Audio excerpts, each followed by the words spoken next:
Hi everyone, welcome back. Hope you all enjoyed my 1 hour special with the icebreaker footage. But I'm back in the shop because I have a lot to do, and to be fair, it's something I haven't really thought of before.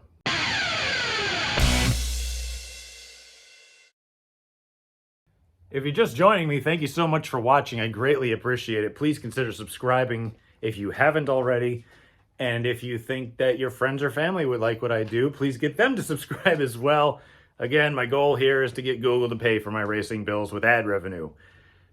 Today, I looked back at my icebreaker weekend, and to be fair, I haven't even touched the car. Like, I put a cover over it, I put it on stands. I haven't even taken the hood off. I haven't taken the tires off. I haven't taken anything off. Let me show you what I found so far, because you'll notice I am in a t-shirt. It's pretty hot. It's like 90 degrees up in New England right now. We have like a 2-day heat wave going on, and then we'll go right back into spring weather. But this is kind of funny. Let me show you this. To those of you familiar with my channel, you know that I put a plastic body on the car because A, it was cheap, and B, if guys can spend $3,000 on a really aerodynamic body, that's an advantage. Why can't I do it? Well, I figured out why. If you look down my front fender, it is wavy and dented looking. Well, that's not because it got hit. That's from the heat. Ooh, look at this bacony mess. Oh my God. All right. I don't recommend this. Hey, it was $50 for a body. I mean, you think it was worth the try? I thought it was worth a try. But yeah, I've got bacon neck on my front fenders going on here, so I'll just have to live with it. I guess from the grandstands, it doesn't look that much different, right? But anyway, oh God, it's even worse down this side. Jeez, this is bad. Look at this thing. I should have put the body on in the summer. At least then it would have been not this. Anyway, I'm going to show you what I'm going to be working on because I caught myself doing something in the car that I never saw myself doing or never caught myself doing. So let me show you what I'm doing. Looking straight on at the car like this, you can see my seat. It's not straight. Look, it's leaning over to the right. Now, I don't remember it being that way. I really don't. And I was going in one of my practice sessions, or even the heat race, I don't even remember. But I caught myself hanging onto the wheel with my left arm, like trying to keep myself in the seat. And I'm like, wait a minute. Am I literally falling out of the seat and I have to hang on to the steering wheel in order to steady myself in the car? That's weird. And I get out of the car and my left arm is just killing me. And I'm like, I'm death gripping the wheel because I feel like I'm falling out of the seat. So I think today we're going to get in there, maybe drop it down a hair because it's pretty high up. And I'm going to get in there. We're going to unbolt the seat, maybe look at the seat mounts. Maybe I'll take the seat out. But there's two things that I want to do. First is I want to get the seat straight or even a little bit to the left, because as the car goes in the corner and straightens back up a little bit, then I'll feel like I'm straight up and down. I know a lot of racers used to cock their seats in the car. I think Richard Petty did that. I think Dale Earnhardt did that. A lot of guys would put their seat in a certain way. Even my brother did that, so that when they're in the corner, they feel more comfortable and they're not as susceptible to the G's because they feel like the seat is actually holding them in the car and they don't have to wrestle the car itself to feel like they're falling over. So I'm going to get to do that. Plus, I have a shoulder restraints, I guess, on the seats, or shoulder rests, or whatever you want to call it. They don't touch my arms. So it's like, well, what are they even in there for? I'd like to get those a little bit better fitted so that when I'm in the corner, I get a little bit more support, like not just ribs, but also the shoulders, so that I don't feel like I'm falling out of this thing. So plus when I'm in there, if I do take the seat out, at least I'll have the opportunity to put my brand new seat belts in. So there's a lot to do. And I know I got 2 more months to get this thing done, but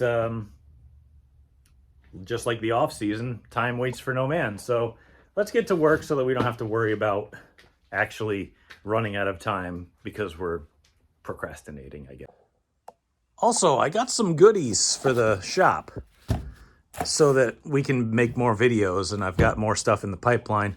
I got some parts for the car that are behind me, but I don't really want to show them because secrets. But I got this from Amazon. Hopefully it'll help me with my setup stuff. It's a laser level, like it's a self-leveling laser thing. And I'm going to try to set this up so that when I put the scale pads on the floor where the painted lines are, like I'm going to move the car out. And then we're going to put these pads on the floor and try leveling it with this and like, I don't know, these, you know, target things, I guess, and all sorts of stuff that, you know, maybe we can get the floor pads a little bit more level. Maybe we can figure it out. Maybe we can get a little bit better setup consistency, or we can just use it to at least check level, but that'll be for a future video. But I figured I'd show you. That's a pretty cool piece.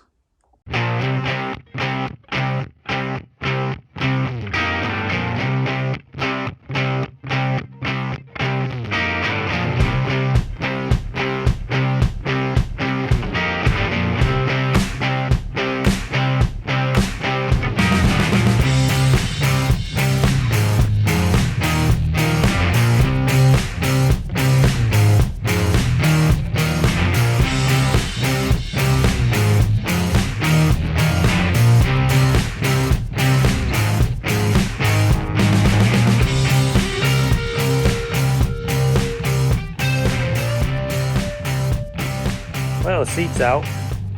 That was much more difficult than it should have been because apparently it won't fit out this window. And there's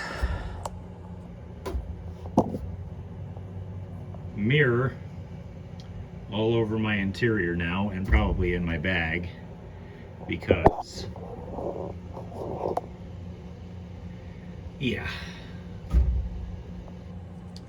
we destroyed the mirror getting it out because apparently it doesn't come out this window and it barely comes out that window. I don't recall having the roof on the car when I put it in the last time, but here we are. So looks like I'm going on Amazon to buy a new mirror.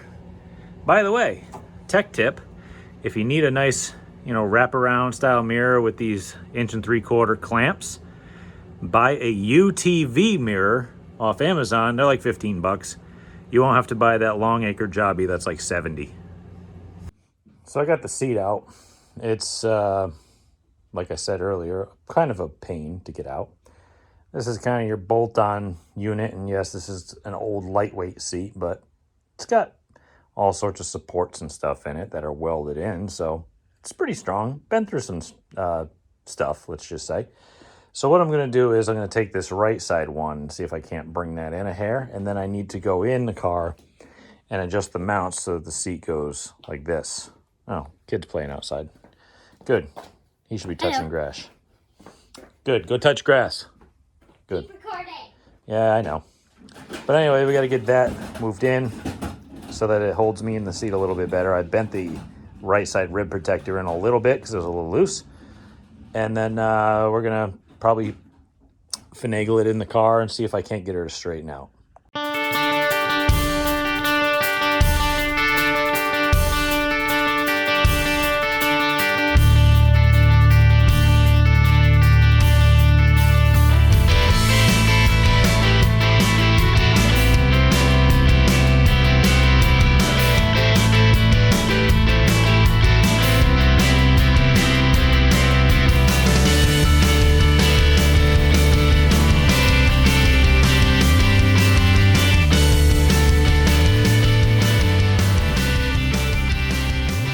After a few hours of swearing and broken mirrors and thrown tools, I decided to save you all the anger that I had doing this, but I got her in back again.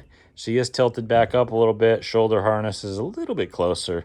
That's a little tighter. I don't know if it's going to make much difference. At least I tried. Next, we're going to have to do the belts.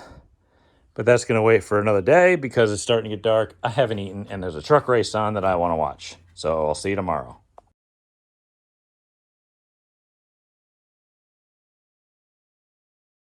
So I got a little update real quick. That was a few days ago, and I've had a bit of a problem since then. I wanted to finish this video with me putting new belts in the car and stuff, just to add a little bit extra content, but other things just keep happening that are a little bit out of my control. You'll notice my trailer's gone, and the Crown Vic is here. Longtime viewers of the channel will remember the Crown Vic. I had a big series about changing the muffler on it and rebuilding it and buying it out of some guy's garage, and it was sitting there for 3 years, and everything that was in my trailer is out because I had to bring that thing home because it broke down on me. See, the intake has a little heater hose pipe that comes out of it. Well, when I downshifted to pass somebody who was being too slow and stupid on the highway, it blew off and sprayed coolant literally everywhere on the highway. And I had to pull it over and pull it into a park and ride. And I was an hour and a half late for work because I had to have somebody, namely my wife, come pick me up. And the reason you still don't see the trailer is because now I have to go get my other car. See, I have 2 daily drivers. I also have a very long commute for my job. Well, maybe not very long, but it's still pretty long. You know, I'm gone for an hour. It's an hour and a half round trip. And that's without traffic. So I have, you know, the fun car, which is the Crown Vic, and I have my daily driver with just shy of 250,000 miles on it, which is my Ford Focus. I'm not even a Ford guy. I just kind of have them because I like them. Or just those specific ones, at least. That broke down the day after my Crown Vic broke down. 2 cars in 2 days broke down on me. And now I'm like, okay, now what do I drive to work? So I can't drive this. And I mean, I still got my truck, thankfully, and I've got my wife's car. So that's why you're seeing kind of a lull point after I put out my long video. It's because everything's breaking down at my house. That blows an intake. The Focus lost the starter after already driving to work.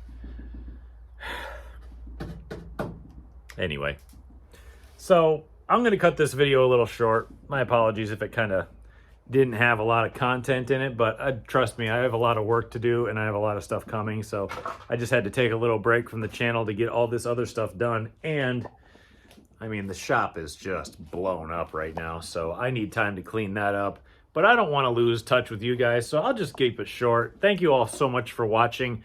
I'll have another one coming out next week anyway. Trust me, I'll do something. I still haven't thrown out the idea that I might bring the car to a professional because I got another price estimate on getting some setup help, and that's a little more in budget. So I might be calling them up. I doubt they'll let me film, but it never hurts to ask, right? So anyway, again, if you're not subscribed, please consider subscribing. It would help me tremendously, and you don't have to pay a dime to do it. It's free. You can tell your friends if you'd be so kind. I mean, it's, you know, that's also free. It helps me a ton. We're trying to get up the subscriber base, not because I'm really that interested in attention. I don't mind sharing all my adventures with you. That's fun. But I want Google and other faceless corporations to pay me ad revenue so that I can pay the bills on the race car instead of like really having to hustle for it. So thank you all again. I appreciate it. And until next time. I swear it never ends.